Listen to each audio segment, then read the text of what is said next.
everyone. Welcome back to Across the Pond. I'm Ashley, your American host, joining you from Los Angeles, where I may or may not have just come back from a very successful shopping trip. Of course you have. I'm Bridget, your British host, joining from London, where I have been sensibly sitting at home and not spending money, unlike some people. Okay, in my defense, there was a sale, a really good sale. There's always a sale, Ashley. That's how they get you. Okay, that's fair. But actually, that is exactly what we're talking about today. Shopping and fashion.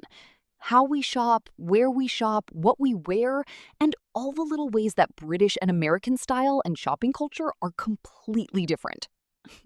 Yes, and I promise I will try not to be too judgmental about American fashion choices. That is not a promise you're going to keep. No, probably not. Right, let's get into it. Okay, so first, I want to talk about the actual experience of shopping. Because I feel like in America, the mall is a really big cultural thing. Like, going to the mall is an activity.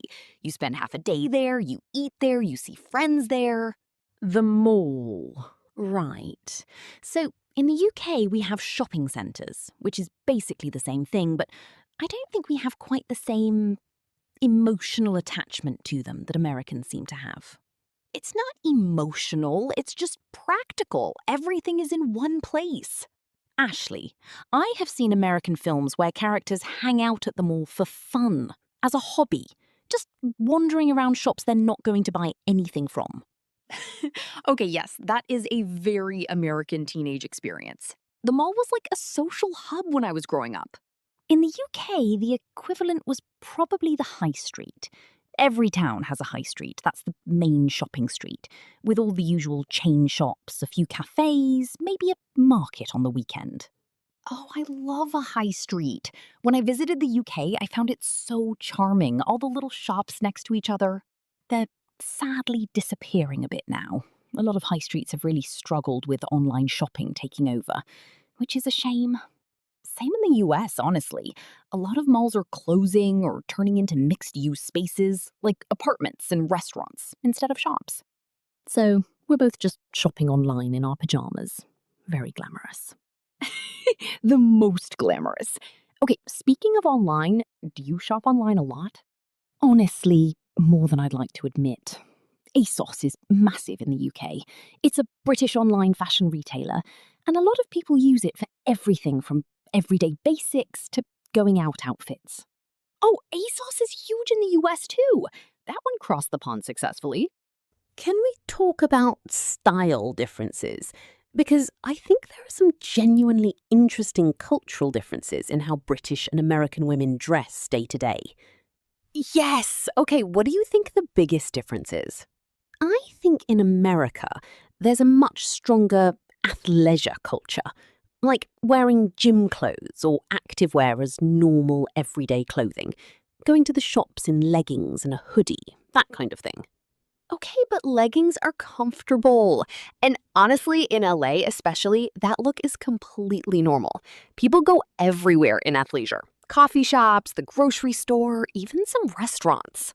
In the UK, if you turned up to a nice restaurant in leggings, people would assume something had gone terribly wrong with your plans. That's so harsh. But okay, what's the British version of casual dressing then? I'd say smart casual is the default for a lot of British women. Like jeans and a nice blouse or a midi skirt with a jumper. Put together, but not overdressed. A jumper? A jumper is what you call a sweater. A knitted top that goes over your head. Oh, okay, yes, we'd say sweater or pullover. And actually, can I ask, what's a vest in British English? Because I think that might be different too. Yes, a vest in British English is an undergarment, like a sleeveless top you wear under your shirt. What you call a vest, the waistcoat style thing. Right, like a suit vest? We call that a waistcoat.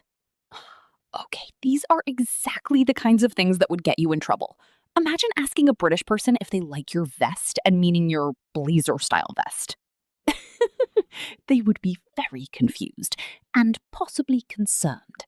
Okay, so this is something that has genuinely stressed me out. Clothing sizes. Because American sizes and British sizes and European sizes are all different, and it is a nightmare. Oh, completely. And it's not even consistent within countries. You can be one size in one shop and two sizes up in another. It's so frustrating.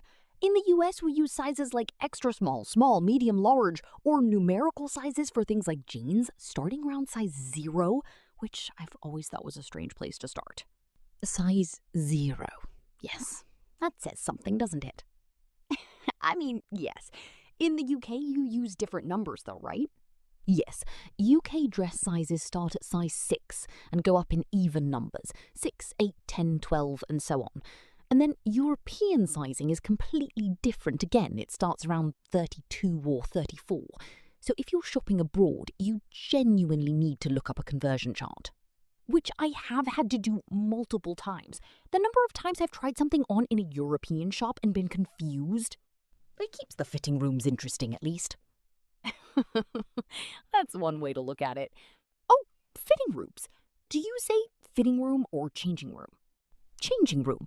Well, sometimes just the changing rooms. You? Fitting room. Or dressing room. Same thing, totally different words. This is the beauty of English. One language, infinite ways to confuse yourself. Okay, one more. Do you say trying on clothes or something else? We'd say trying on as well, actually. Can I try this on? Works on both sides of the pond. Finally, something we agree on. I want to go back to sales, because you mentioned that at the start. Is sale culture as intense in the US as it appears from the outside? Oh, absolutely. Like, Black Friday is massive. The day after Thanksgiving in November, basically every store has huge discounts and people go absolutely wild for it. There are queues outside stores from like 4 in the morning. Yes, Black Friday has unfortunately made its way to the UK now too. We didn't used to have it. It's an American import. But now every British retailer does Black Friday sales and it's just as chaotic. You're welcome. I'm not sure that's the right response, but okay. We do have our own big sale tradition though, the Boxing Day sales, the day after Christmas, the 26th of December. Shops have massive sales and it's a huge deal. Boxing Day? What's that? Boxing Day is a public holiday in the UK on the 26th of December. The name comes from an old tradition of giving boxes of gifts to servants and the poor. Now it's mostly associated with watching football, soccer, eating leftovers, and shopping. That's so interesting. In the US, the 26th of December is just the day after Christmas. Nothing special happens. Some shops have sales, but it's not a big national thing. You're missing out. There's something very satisfying about fighting over discounted cashmere jumpers the day after eating your body weight in turkey. That sounds chaotic and wonderful. Okay, guilty pleasure purchase. Something you've bought that you probably shouldn't have. Go. Oh. I once bought 4 of the same jumper in different colors because it was on sale and I convinced myself I was being practical. Okay, that's actually very reasonable. I once bought a coat in July because it was 80% off, and I live in Los Angeles where it never gets below 15 degrees.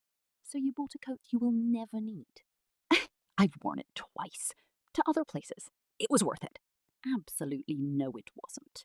It was a great coat, though. Right, I think that brings us to the end of today's episode. We've covered malls versus high streets, athleisure versus smart casual, fitting rooms versus changing rooms, and Ashley's deeply questionable coat purchase. It was a great coat. Okay, everyone, before we go, today's vocabulary recap. A few words to remember from this episode. Jumper. That's a sweater in British English. Vest. In the UK means an undershirt, not what Americans call a vest. Changing room. What Americans call a fitting room or dressing room. High street. The British version of a main shopping street in a town. And Boxing Day, a British public holiday on the 26th of December, famous for sales, leftovers, and mild chaos. Love it. Okay, everyone, if you enjoyed this episode, please give it a like and subscribe to the channel. It really helps us out and means you won't miss the next episode. And leave us a comment below. We want to know, are you a mall person or a high street person? Or are you just shopping online in your pajamas like the rest of us? No judgment either way. See ya! Cheerio.